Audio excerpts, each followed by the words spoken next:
ఈతకొచ్చాడు నా సోకు చూశాడు ఎమ గోలు చేశాడు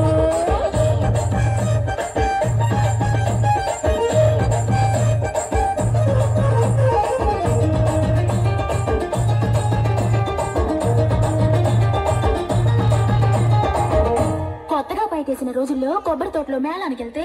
అక్కడ నన్ను చూసి ఓ కొంటి కుర్రాడు 16 పాపాని పేరేటన్నాడు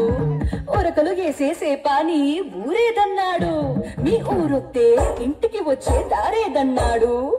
ఇంటికి వచ్చి నిన్నే పిలిచే వరసేదన్నాడు నా పేరు పారిజాతం మా ఊరు పెద్దాపురం దొరకేది కడని పేరు రాబన్న వరసే పేరు నా పేరు పారిజాతం మా ఊరు పెద్దాపురం దొరకేది కడని పేరు రాబన్న వరసే పేరు అని చెప్పగానే పిల్లడు రెచ్చిపోయాడు పిల్లని కిచ్చిపోయాడు తోసి జారిపోయేలా గుండెడు సింగులసాడు